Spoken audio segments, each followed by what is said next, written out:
जैसा कि आप सभी को पता है कि नवरात्रे चल रहे हैं, तो नवरात्रे के टाइम पे कुछ नवरात्रे स्पेशल तो बनता है। तो उसी के लिए आज मैं बनाऊँगी बिल्कुल लिक्विड डो से नवरात्रि स्पेशल आलू के पराठे। तो आपको सुनकर थोड़ा-सा ऑकवर्ड ज़रूर लग रहा होगा, बट जी हाँ, आज हम बनाने वाले हैं नवरात्रे में नवरात्रि स्पेशल आलू के पराठे। तो उसके लिए आपको चाहिए होंगे बस 2 से 3 आलू, जिसको हमने पहले से ही बॉयल कर लिया था और अब इसे ग्रेटर की हेल्प से ग्रेट कर लेंगे। तो बिल्कुल आपको ग्रेटर से ही करना है, हाथों से मैश करेंगे तो कई बार इसमें गुठलियाँ पड़ जाती हैं। तो उसी चीज़ को अवॉइड करने के लिए हम कद्दूकस कर लेंगे इसको। और ये बिल्कुल मैंने मीडियम साइज़ के आलू लिए थे और 2 से 3 आलू में ही आपके बहुत सारे नवरात्रि स्पेशल पराठे बनकर हो जाएँगे रेडी। तो मैंने लगभग इससे 8 से 10 पराठे तो बना ही लिए होंगे। तो बिल्कुल इतने ही मेजरमेंट से अगर आप बनाएँगे तो आपके 8 से 10 पराठे इससे बनकर रेडी हो जाएँगे। बाकी आप अपनी क्वांटिटी के हिसाब से चीज़ें कम या ज़्यादा कर सकते हैं। तो अभी आलू ग्रेट करने के बाद मैंने इसके अंदर ऐड किया है 2 कटोरी के करीब सिंगाड़े का आटा। आप चाहो तो इस आटे की जगह पर आप कुट्टू का आटा या सामक का आटा भी यूज़ कर सकते हो। उसके बाद मैंने इसके अंदर ऐड किया 3 से 4 कटी हुई हरी मिर्चें। इससे पराठों में एक अच्छा टेस्ट आएगा। आप चाहो तो धनिया भी डाल सकते हो, बट इस स्टेज पर मैं भूल गई थी सच बताऊँ तो। बाकी आप अपने हिसाब से जो-जो चीज़ें खाते हैं वो इसमें ऐड कर सकते हैं। मैंने थोड़ा-सा जीरा, थोड़ी-सी काली मिर्च और थोड़ा-सा सेंधा नमक ऐड किया है, क्योंकि हम व्रत में सिर्फ़ यही चीज़ें खाते हैं। बाकी इनमें से अगर कोई चीज़ आप नहीं खाते हो, तो आप उसके अवॉइड भी कर सकते हो या अपने हिसाब से इसमें चीज़ें ऐड कर सकते हो। अब क्योंकि मैंने आपको स्टार्टिंग में ही बताया कि आज हम लिक्विड डो से ही आलू का पराठा बनाने वाले हैं, तो उसके लिए हमें लिक्विड कंसिस्टेंसी का डो रेडी कर लेना है बेसिकली। तो इसमें ज़रूरत के हिसाब से पानी डालेंगे। तो आप बिल्कुल पहले थोड़ा-थोड़ा करके ही पानी डालें, एक साथ पानी ना डालें, क्योंकि हमें जो बैटर है वो बहुत ज़्यादा पतला नहीं चाहिए होगा। थोड़ा-सा नॉर्मल से गाढ़ा हमें बैटर बना लेना है, उससे हमारे जो पराठे हैं ना बिल्कुल परफेक्ट बनेंगे। तो आलू के पराठे के साथ में मैंने बनाई थी फलाहारी घिया की सब्ज़ी। तो जब तक हमारा बैटर सेट होगा तब तक हम घिया की सब्ज़ी की भी तैयारी कर लेते हैं। तो उसके लिए मैंने चॉपर में काट लिए थे 2 से 3 टमाटर। तो अगर कुछ लोग टमाटर खाना पसंद नहीं करते हैं तो बिना टमाटर के भी इस सब्ज़ी को बना सकते हैं। तो जैसे कि मैंने आपको पहले ही बताया कि जो-जो चीज़ें आप खाते हैं वही इसमें डाल सकते हैं।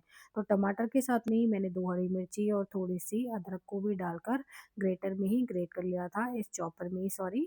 तो बस इसे पीस लिया था। अब कुकर में फटाफट से घिया की सब्ज़ी भी बना लेते हैं। तो सब्ज़ी बनाने के लिए सबसे पहले मैं इसमें डालूँगी देसी घी, क्योंकि इस टाइम पर कुछ लोग कहते हैं कि मस्टर्ड ऑयल यूज़ नहीं करना चाहिए, तो बस उसी लिए आप चाहो तो रिफाइंड ऑयल में भी बना सकते हो। तो ऑयल या घी अपने हिसाब से डाल लें। उसके बाद हमने जो टमाटर को ग्रेट किया था वो ऐड करेंगे और उसके बाद डालेंगे कुछ बेसिक मसाले। तो मसालों के नाम पर मैंने डाला था बस थोड़ा-सा धनिया और काली मिर्च और सेंधा नमक बस।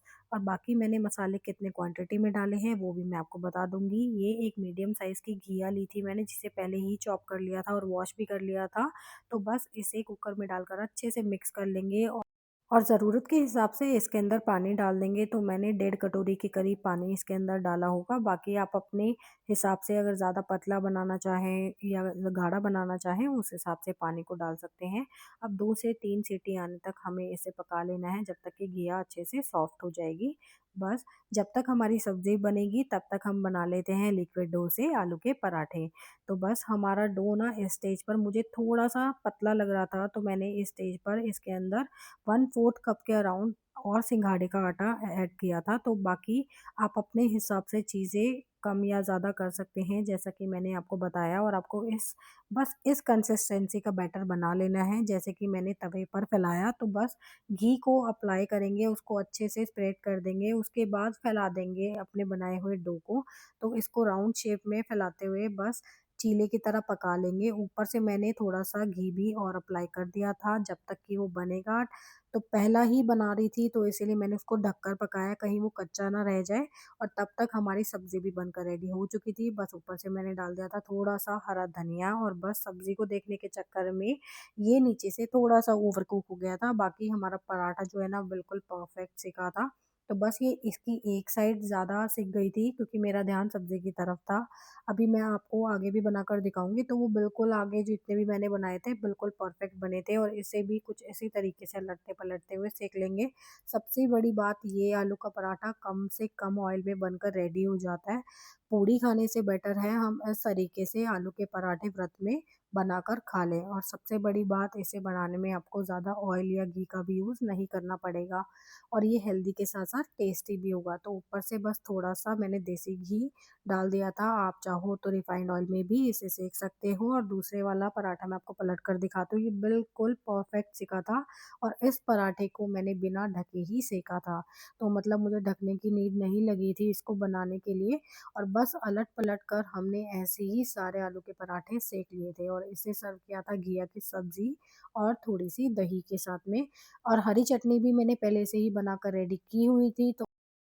तो आज की हमारी नवरात्रि स्पेशल थाली में थी घिया की सब्जी, दही, चटनी और ये आलू का पराठा जिसे आप देख ही रहे हो कितना सॉफ्ट बनकर हमारा आलू का पराठा रेडी हुआ था। आपको मैं तोड़कर भी दिखाती हूँ, बिल्कुल परफेक्ट आलू के पराठे बने थे।